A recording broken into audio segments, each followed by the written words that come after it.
जी ने लगाया, कहा सब कुछ खत्म कर दिया जा रहा है, कांग्रेस के इशारे पर हो रहा है। कमाल की बात है, लालू जी बहुत शानदार तरीके से चुनाव जीत गए, उसके बाद सब कुछ बंद, सब कुछ बंद।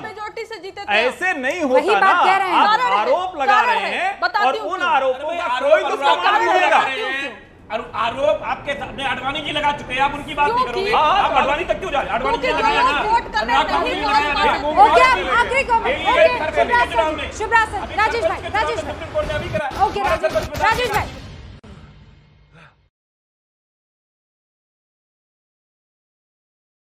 पिक्चर चालू करो बे।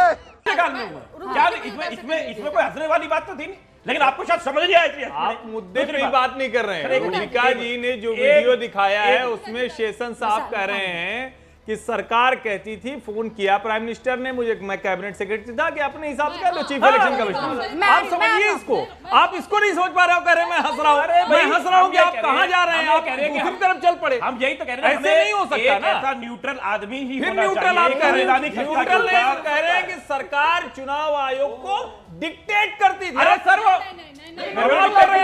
कहां हुए वो डिक्टेट? हिंदी में नहीं समझ पा रहे हैं। सबसे ज्यादा चुनाव सुधार कब हुए देश में? हिंदी में लिखा हुआ है, अंग्रेजी में आपसे एक बात पूछ रहा हूं, आप मुझे बता दीजिए। अंग्रेजी शेषन साहब ने बोली, अरे लिखा हुआ है, मैं अंग्रेजी में ही सुन लूंगा, बता दूंगा मेरी बात। सर हिंदी में लिखा हुआ है, सरकार मैंने आपसे एक सवाल पूछा, मैंने आपसे एक सवाल पूछा, आप मूल मुद्दे को भटकाना चाहते हैं। मैं आपसे सवाल पूछ रहा हूं, बता नहीं। लोकपाल पे ज्यादा चुनाव सुधार देश में भ्रष्टाचारी को बाहर करने का है, ये बता दीजिए आप। सर विरोध करते हैं भ्रष्टाचारी को बाहर करने का, ऐसी पार्टी है कौन से? कभी देश में ऐसा हुआ कि सुप्रीम कोर्ट ने भारत की सरकार को कहा कि ईडी के डायरेक्टर को तुम बार बार क्यों बढ़ाए जा रहे हो, क्यों एसबीआई के डायरेक्टर को बढ़ाए जा रहे हो? बार बार क्या सुप्रीम कोर्ट को बोलना पड़ेगा? आपकी पार्टी नहीं बनी, बार बार सुप्रीम कोर्ट को बोलना पड़ेगा? आपकी पार्टी ताजा बनी थी, सुप्रीम कोर्ट ने क्या कहा था? पिंजरे में बंद तोता एजेंसी पर सवाल हर वक्त उठे, आपको ध्यान में नहीं रहता। मैं तो कह रहा हूं भाई, ईडी के डायरेक्टर मैं कह रहा हूं कि सरकारें बार की बात है, कोई नहीं, लेकिन इलेक्शन में वोट चोरी है, ये देश की जनता का बात नहीं। सर मैं फिर कह रही हूं आपको कि वोट चोरी का ये जो आप भ्रम पैदा कर रहे हैं, ये खतरनाक है।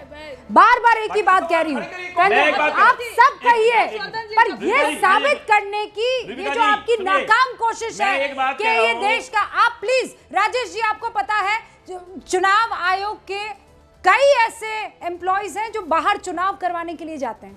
आप लोगों की बेवकूफियों की वजह से, आप लोगों के इन झूठे इल्जामों की वजह से क्या स्थिति हो रही है, वहां पर थू-थू हो रही है। कई जगह पर जाकर हमारे चुनाव आयोग के अधिकारी वो जाकर वहां पर लोगों को सिखाते हैं कि चुनाव कैसे लड़वाया जाए, और आप उनके ऊपर आरोप लगा रहे हैं। सुप्रीम कोर्ट बोल रहा था तो सीबीआई अब सीबीआई आ गया, मैं ईसीआई की बात कर रही हूँ, आप सीबीआई की बात कर रहे हैं। कंचना जी, ओके कंचना जी 20 सेकंड, मुझे अब मैं आखिरी पड़ाव में हूँ। हर्षवर्धन जी, आपको तो सब मालूम है, जब टीएन शेषन जी को अपॉइंट किया गया था तो ये कहा जाता था कि अरे बिहार में जाकर ये तो पूरा ऐसे करेंगे कि लालू जी को हरवा देंगे, लेकिन आपको मालूम है उसी साल लालू जी सबसे ज्यादा मेजोरिटी से जीते थे। अब मैं आपको बताती हूँ, क्योंकि जब टीएन शेषन जी को अपॉइंट किया गया था, ये एक्सपेक्टेशन थी कि ऐसा करेंगे। टीएन शेषन कहते हैं कि अगर कोई मुझे कहे भी तो मैं ऐसा नहीं करता था। आपने बीच का वो क्लिप कट के चलाया है और उसको जिस अब मैं बताता हूँ, ईडी और सीबीआई पे आ जाओ, इसका जवाब भूल जाएगी जनता। आप फिर इसका जवाब दे दीजिए। 55 और 60% सिर्फ अपोजिशन पे होते थे और अब 90 और 95% है। शेषन पर सर्वाधिक आरोप लालू प्रसाद यादव जी ने लगाया, कहा सब कुछ खत्म कर दिया जा रहा है, कांग्रेस के इशारे पर हो रहा है। कमाल की बात है, लालू जी बहुत शानदार तरीके से चुनाव जीत गए, उसके बाद सब कुछ बंद, सब कुछ बंद। ऐसे नहीं होता ना, आप आरोप लगा रहे हैं और उन आरोपों का कोई तो प्रमाण नहीं मिलेगा। आरोप आपके सामने अडवाणी जी लगा चुके हैं, आप उनकी बात नहीं करोगे? आप अडवाणी तक क्यों जा रहे हैं? अडवाणी जी लगाया ना,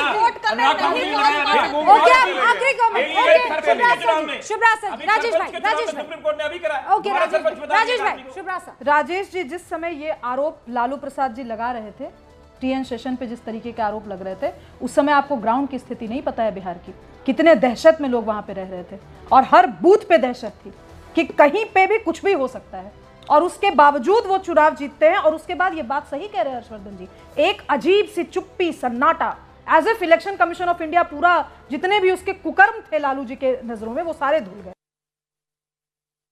मैं एक अंतिम बात कहूंगी रूबिका जी, ये जो पूरा जो नैरेटिव है ये इसेंशियली एक ऐसा नैरेटिव है जिसमें दो खेमे हैं। एक खेमे को इस देश के लोकतंत्र पे और इस देश की जनता पे विश्वास है, और देश की जनता में सब आते हैं रूबिका जी। वो लोग भी आते हैं जो इलेक्शन कमीशन ऑफ इंडिया का हिस्सा है, वो लोग भी आते हैं जो पक्ष का हिस्सा है, जो विपक्ष का हिस्सा है, जो भाजपा का विरोध करते हैं, जो भाजपा का समर्थन करते हैं, जो आप और हम जैसे लीडर्स हैं, सॉरी जनता है, और आप जैसे मीडिया कर्मी, हम सब भाई at the end of the day जो पीछे कैमरा हैंडल करे वो भी वोट देने जाते हैं, आप भी वोट देने जाती है।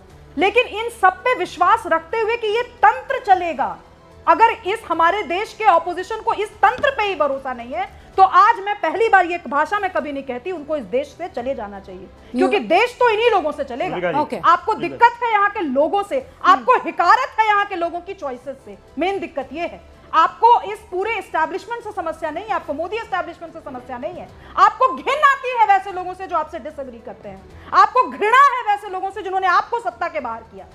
आज राहुल गांधी उसी कॉन्स्टिट्यूएंसी से चुन करके आए ना जहां पे वोट चोरी हो, संभावित रूप से वहां भी हो सकती है। क्यों नहीं कर पा रही भाई भाजपा? तो इतनी एजेंसीज हैं उसके पास, ईडी है, सीबीआई है, क्यों नहीं कर पा रही वोट चोरी? केरल क्यों नहीं वोट चोरी कर पाई? मेरे पास वक्त की कमी है, प्लीज आखिरी कमेंट। देखिए, पहली बात तो इस बात को समझिए, मैं फिर कह रहा हूं, आप डेमोक्रेसी की थोड़ी सी परिभाषा को समझ लीजिए।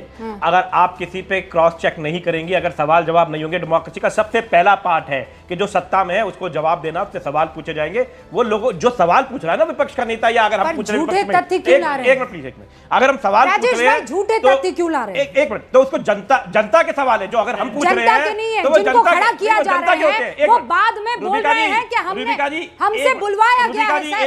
ये झूठ क्यों परोसा जा रहा है? उनको नॉन स्टॉप बोलने दे रहे, मुझे बोलने दो। अगर ऐसा नहीं है कि एक वोट मोदी जी को मिला था और एक वोट उनको नहीं मिला है, अगर मैं इस बार चुनाव हार भी गया हूं तो 45,000 वोट अब की बार भी लेके गया हूं। पिछली बार जीत रहा था 60 ले गया था, 5-7% तो ऐसा थोड़ी जीरो ही हो गई। तो कुछ लोगों ने मुझे वोट दिया है, उनके मन में कुछ सवाल है, वो सवाल कैसे उठेंगे? मैं उठाऊंगा तभी तो उठाएंगे, या मैं कह दूं नहीं जी मेरे से कोई जीत के सवाल नहीं उठेंगे। आप नहीं कहेंगे ना वोट चोरी। अरे भाई, जो लोग कहते हैं 70,000 करोड़ की चोरी हो गई, उनको अपने यहाँ पर उप मुख्यमंत्री बना लेते हैं। 70,000 कमाल कर दिया। आप इधर से उधर चले जाते हैं। वो देश के लोगों का पैसा नहीं है। आप ना बहुत चालाकी से दोनों चीजों को मर्ज करने की कोशिश करते हैं। सबसे शरीफ आदमी मुझे चालाक बता रहे। वो उतने ही शरीफ है जितने शरीफ केजरीवाल थे। मैं 10 सेकंड में बस एक ही चीज कहना चाहता हूं कि इस देश में अगर चुनाव हारो तो इलेक्शन कमीशन पर सवाल उठा दो, अगर केस हारो तो सुप्रीम कोर्ट पर सवाल उठा दो, अगर डिबेट हारो तो एंकर पर सवाल उठा दो, और ज्यादा आपको फुटेज ना मिले तो पूरे चैनल पर सवाल उठा दो। इस देश के एक एक इंस्टीट्यूशन पर सवाल उठा दीजिए। प्रॉब्लम इससे नहीं है, अगर आपको भारतीय जनता पार्टी से लड़ाई लड़नी है, आप लड़िए, हारिए या जीतिए, कोई बात नहीं। लेकिन जो चुनाव कंडक्ट करा रहा है, जो डिबेट कंडक्ट करा रहा है, जो इस देश में न्याय व्यवस्था को चला रहा है, आप उसी पर ही सवाल उठा देते हैं। अभी आप ही तो कह रहे थे कि रूबिका, अरे अभी सवाल आप मुझ पे उठा रहे थे, कह रहे थे रूबिका गाली दे रही है हमको। मैं तो ये समझाना चाह रहा था कि लिख के कैसे दिया जाएगा। ये क्या बात हुई? अगर गाली दे रही होती तो मैं लिख के दे रहा था ना। कंचना जी, ओके 10 सेकंड्स प्लीज। देखिए, ये हर कोई मानता है और ये सच है कि इलेक्शन कमीशन जो है वो एक संवैधानिक संस्था है, लेकिन उसमें बैठे हुए एक जो पहले राजीव कुमार जी थे वो ट्रक पर लिखी हुई शायरी सुना दिया करते थे। अब ज्ञानेश कुमार गुप्ता जी आए हुए हैं तो क्या कहते हैं, सीधे धमकी दे देते हैं। और हमारा सवाल होता है कि आपने जितने फॉर्म कलेक्ट किए हैं या भरवाए हैं, कितने लोगों ने डॉक्यूमेंट दिए हैं, और जो नहीं दिए उनका आप क्या करोगे? उनका कोई जवाब ही नहीं आता। हम पूछते हैं आपने घुसपैठी किए, आपको मिला कितना घुसपैठी? आपका कोई जवाब नहीं। हम कहते हैं आप सबूत, आप दो ना सीसीटीवी, कहते नहीं देंगे, ये आपकी प्राइवेसी का सवाल। एक लाइन रूबिका जी, तो फिर पूरे विपक्ष को ईमानदारी के साथ देश में सबका चिन्हीकरण करने के लिए, पहचान के लिए एनआरसी के पक्ष में सबको आवाज उठानी चाहिए। सीए जैसा झूठ नहीं बोलना चाहिए, अफवाह नहीं फैलानी चाहिए। ये करके आप देश की नजरों में और नीचे जा रहे हैं, विश्वास खो रहे हैं। अच्छा, अब इसी नोट पर ये जो अध्याय है, कोई कह रहा है सच्चा है, जो तथ्य आ रहे हैं वो किसी और तरफ इशारा कर रहे हैं, और अभी तो बिहार का चुनाव आना बाकी है। और जब प्रधानमंत्री ये कह देते हैं कि देखिए यहाँ पर डेमोग्राफिक चेंज आ रहा है, तो उसमें एक नया मोड़ आना भी अभी बाकी है। आप